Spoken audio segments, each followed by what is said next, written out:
Partie 1, la citadelle, chapitre 6. Et tu dis que j'avais les yeux jaunes? Parfaitement. Ma vieille, tu exagères.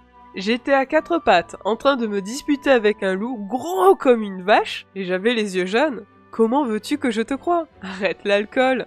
Camille et Salim étaient assis côte à côte à l'arrière du chariot, les jambes pendant dans le vide. Leurs compagnons s'affairaient à monter le camp, et Camille était chargée d'expliquer à son ami les événements de la veille. Salim, espèce de mollusque! Ce que je t'ai rapporté est vrai, tu le sais, alors c'est ce jeu idiot! D'accord, ne te fâche pas. Reconnais tout de même que ça fait un choc d'apprendre qu'on est quasiment devenu un loup-garou. Tu ne te souviens vraiment de rien? De rien. J'ai grimpé dans l'arbre et quelques secondes plus tard, je vous ai trouvé en train d'applaudir à l'arrivée des chevaux. Camille soupira.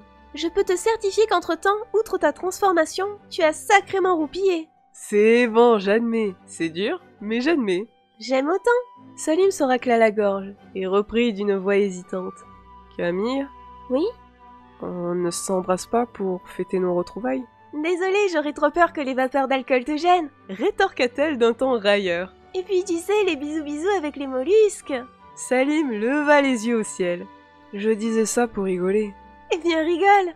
Elle sauta à terre et se dirigea vers le fagot que Maniel venait de déposer au centre du camp. Je peux? Demanda-t-elle à Maître Duhomme qui s'était lui aussi approché. Je t'en prie, Willan.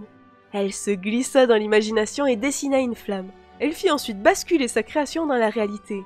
Le tas de branches s'embrasa instantanément.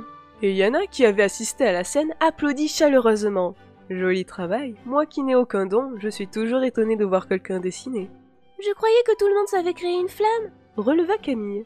En effet, admit la jeune femme. Mais pour la plupart des gens, c'est loin d'être aussi facile que pour toi. Personnellement, cela fait longtemps que j'ai décidé de me servir d'un briquet.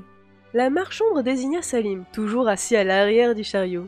Il a compris ce qui lui est arrivé? Je crois, même si j'ai dû un peu insister. Et là, que fait-il? Il boude? Non, il réfléchit, rectifia Camille. Le retour d'Eyana et de Salim avait rendu son intégrité à la troupe. Björn et Salim avaient repris leur incessante chamaillerie, que Maniel arbitrait avec humour. Maître Duhomme, qui avait renoncé à son rôle de professeur, entretenait avec Camille de passionnantes discussions sur l'art du dessin, tandis qu'Edwin et Yana ne se quittaient plus. Le temps s'était adouci.